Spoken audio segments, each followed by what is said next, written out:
আজ জুহিরেল চলেছে কলকাতা জোড়াসাঁকো ঠাকুর বাড়ি। আজ আমরা শুধুমাত্র জোড়াসাঁকো ঠাকুর বাড়ি দেখব না, তার সাথে দেখব সিদ্ধিবিনায়ক মন্দির ও মার্বেল প্যালেস, যা একই লাইনে অবস্থিত।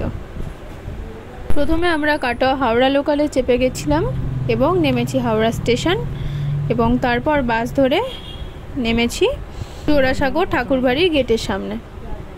তবে এখানে একটা ভুল হয়েছিল, সেদিন ছিল রবিবার, তাই আমরা জোড়াসাঁকো ঠাকুর বাড়িটা ঘুরতে পারিনি। তারপর আমরা চলে গেলাম সিদ্ধিবিনায়ক মন্দির।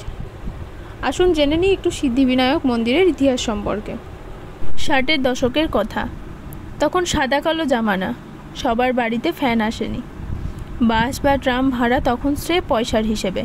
কলকাতায় তখন সন্ধ্যা হলেই পার্ক স্ট্রিট ব্যতীত বিশ্রামের প্রহর গোনে। ঠিক এই সময় আলাপ হয় দুই বন্ধু, রাধেশ্যাম আগরওয়াল ও রাধেশ্যাম গোয়েনকার। তথাকথিত অবাঙালি পরিবারের হলেও বাঙালি সত্তা রয়েছে পরতে পরতে। পড়াশোনা শেষ করে দুই বন্ধু শুরু করেন ব্যবসা। কয়েক বছর কাজ করার পর দুজন একবার পাকাপাকিভাবেই শুরু করলেন ব্যবসা। সম্বল ছিল cold cream, vanishing cream, talcum powder. তারপরে জন্ম নিল ইমামি। 300-এর বেশি প্রোডাক্ট নিয়ে আজ ইমামি ব্যবসায় একটা বৃহৎ অট্টালিকা হয়ে দাঁড়িয়েছে।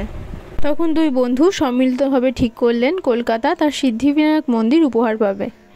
তবে মল্লিক বাড়ির পুরনো আদলও নষ্ট করা যাবে না, বরং উত্তর কলকাতা পুরনো ঐতিহ্যকে সম্মান জানিয়ে এই সিদ্ধিবিনায়ক মন্দির তৈরি হবে।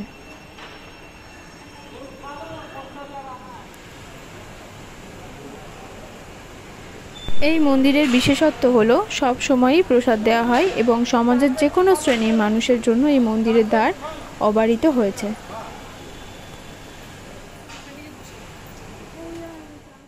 এরপর আমরা চলে গেলাম সিদ্ধিবিনায়ক মন্দিরের পাশেই অবস্থিত মার্বেল প্যালেসে। এটি উত্তর কলকাতায় অবস্থিত 19 শতকের একটি জমিদার বাড়ি। সোমবার ও বৃহস্পতিবার বাদে বাকি সপ্তাহের প্রত্যেক দিনই সকাল 10টা থেকে বিকেল 4টে পর্যন্ত এটি খোলা থাকে, এবং ওখানে প্রবেশ করতে গেলে কোনো রকম আইডেন্টিটি কার্ড দেখিয়ে তবে ওরা অনুমতি দেয় প্রবেশের। এই মার্বেল প্রাসাদটি ব্যক্তিগত বাসস্থান হিসেবে থাকায় এখানে ফটোগ্রাফি নিষিদ্ধ।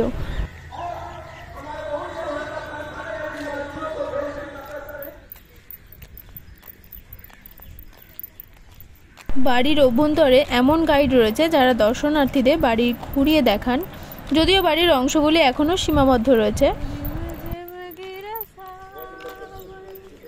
জঙ্গল পরিষ্কারের অভাবে আমরা ওখানে বসতে পারবো না।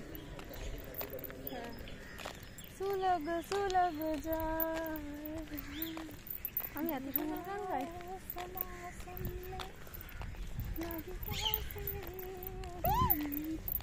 এই তো বাংলার সজারু, এই দেখতে হবে না, আবার টাকা দিতে হবে। এই সজারু